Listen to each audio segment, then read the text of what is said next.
Hey guys, Dr. Morse, injury experts. So a ton of injuries this week, a bunch of teams on bye, several teams on bye next week. So some teams are being a little bit more aggressive on the front half. So heading into the week, we know that Jaden Daniels is out. He should be back next week with his hamstring strain.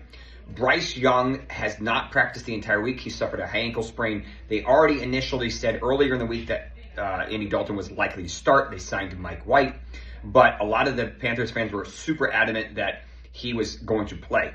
I don't think he's going to play. They've pretty much said Andy Dalton's going to start, and they're doubtful that Bryce Young is going to play. And remember that he hasn't practiced at all, and they're playing Buffalo. Pretty good game. He's been decent this year, not amazing, but better than he's been, so there's progress. Michael Penix is dealing with a bone bruise in his knee, or probably maybe the proximal aspect of the tibia, the bottom part of the knee. So he'll be okay. He won't be super mobile, but I think he plays. Jackson Dart will be fine with his ankle. Tyrod Taylor is probably going to start, although he does have a knee sprain. I just don't think they can realistically go forward with Justin Fields. Mason Taylor, for what it's worth, has a quad injury and is probably going to play. My guess is it's more of a quad bruise than a quad strain, but if it is a quad strain, he's very risky. I'm not sure I can completely trust him this week, but you might not have much of a choice.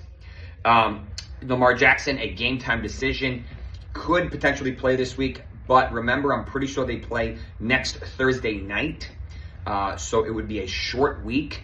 So I would not be surprised if they held him out on this week, but they really can't afford to lose any more games. Kyler Murray's on a bye. Mac Jones is likely to start, with Brock Purdy still semi-limited. Last night we saw Carson Wentz looked not very good and then had a significant left shoulder injury. He had a classic brace on for what looks like a shoulder dislocation. Surprising that they still allowed him to play and start. At some point in time, Max Brosmer was considering starting. But remember that J.J. McCarthy has actually been medically cleared since last week. They just don't want him to play. So that's a separate discussion. They literally, trotted out a hobbled Carson Wentz over a quote-unquote healthy J.J. McCarthy.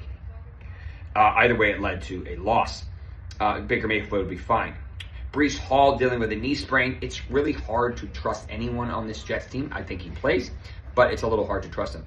Kendra Miller, unfortunately, tore his ACL last week, obviously done for the year. Devin Neal is a sneaky rookie that you could potentially consider picking up, and he's probably going to get the majority of the rushing work because Kamara isn't just the best rusher anymore. Kareem Hunt looks like a high ankle sprain. I do not expect him to play this week. Brashad Smith dealing with a probably super mild turf toe, and he will be fine. Hassan Haskins missed last night. Kamani Vidal looked absolutely bananas and incredible. Another important piece, Amarian Hampton was on the sidelines in a boot. Still, that tells me he's probably at least 3 to 4+ weeks away. They have a bye in week 12, so I don't think we see Amarian Hampton probably until week 13. So Kamani Vidal is the answer right now. I was big high on him last year, didn't pan out, but it looks like he ended up doing pretty well. Roshan Johnson is out. Tyler Algier is likely to play with a probably hip flexor and a mild knee sprain, but we'll see Bijan be the beast he usually is. Aaron Jones did okay. He returned in week 8. And DeAndre Swift is a game-time decision. I think he plays. He's been pretty good the past couple of weeks, so if he's active, I think you should play him. They've just been banged up with a groin strain. Josh Jacobs should be fine with his calf injury. Alvin Kamara with his ankle is fine. Chris Rodriguez is fine with his calf. Bucky Irving probably is still at least a week or two away with his shoulder dislocation, left shoulder. Not really worried about his foot. Chuba Hubbard will be fine, although he's probably on the short side of the platoon. Tyrone Tracy, basically same thing. He is coming back from his shoulder dislocation.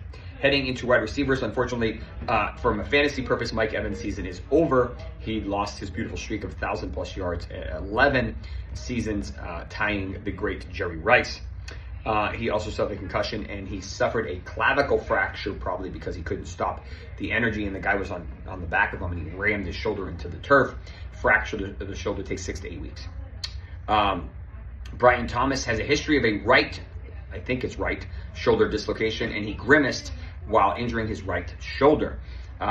With that being said, they have a bye, so they're not going to tell us a whole lot of information. Let's hope it's on the milder side. A.J. Brown ruled out with a hamstring strain. They have a bye next week. Did not practice at all this week. Maybe he's on the trading block. I don't know. Nico Collins out this week with a concussion. Just a short week because they played late Monday night, and the turnaround is tough. Everything has to go perfect, and unfortunately it didn't. Jalen Waddle dealing with a hamstring strain, but he will likely play. Not sure I completely trust him, but he will play. Chris Olave is good with his ankle, not overly concerning. Wouldn't be surprised if he got traded as well. Curtis Samuel, not really super relevant, but he will probably play. He's a game-time decision, whereas Josh Palmer is out with his left high ankle sprain. Dontavian Wicks out with his calf injury. Puka Nacua should be back after the bye with his foot injury. Emeka Ibuka must have suffered a really lucky mild tweak last week or 2 weeks ago. Played last week, did really well, although he got missed a bunch of times, and will be pretty much the only healthy wide receiver because Chris Godwin suffered a re-injury to that left ankle from his post-surgical ankle, and I don't know if he comes back soon and if he comes back this year. Probably not really relevant, at least trustworthy in my opinion. DJ Moore dealing with a groin injury, but I think he plays as he usually does. Garrett Wilson is out. Stephon Diggs is in with a rib injury, although should be pretty good. Should bounce back because they're playing Cleveland and they have a tough rush defense, so they're probably going to throw the ball a ton.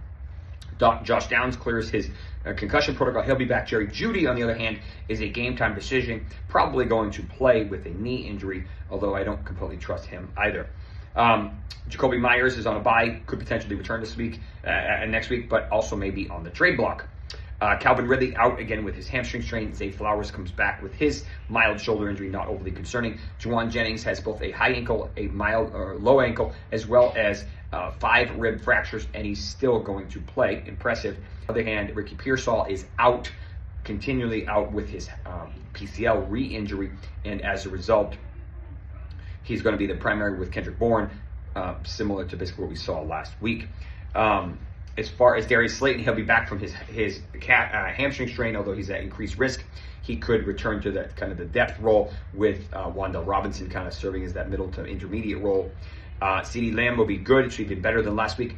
The Commanders will get back both Deebo Samuel and Terry McLaurin this week. Unfortunately, they don't have Jaden Daniels, but Marcus Mariota at least has a full arsenal of weapons for a game they're probably going to lose.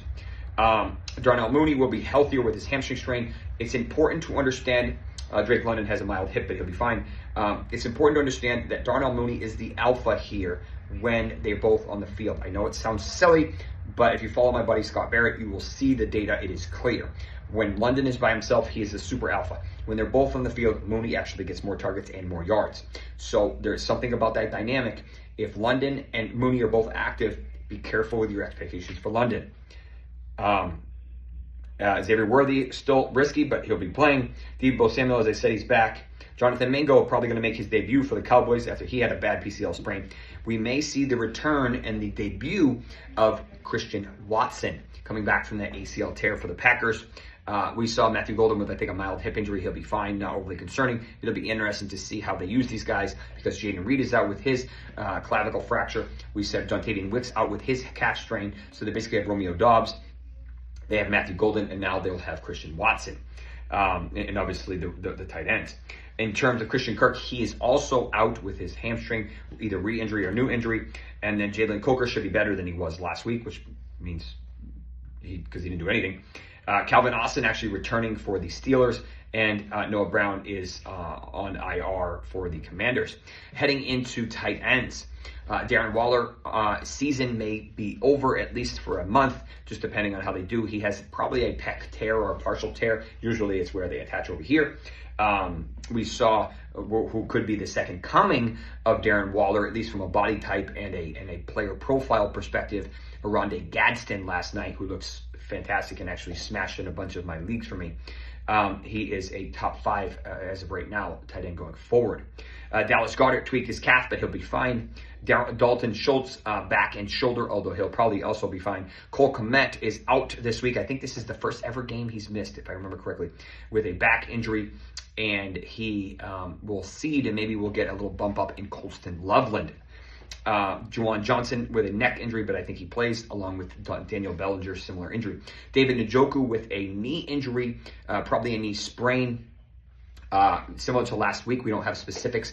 I think he probably plays, although you have to be a little careful with him. Dalton Kincaid, a risky play with an oblique injury. These take decent amount of time. They are coming off a bye, so there's a chance he returns.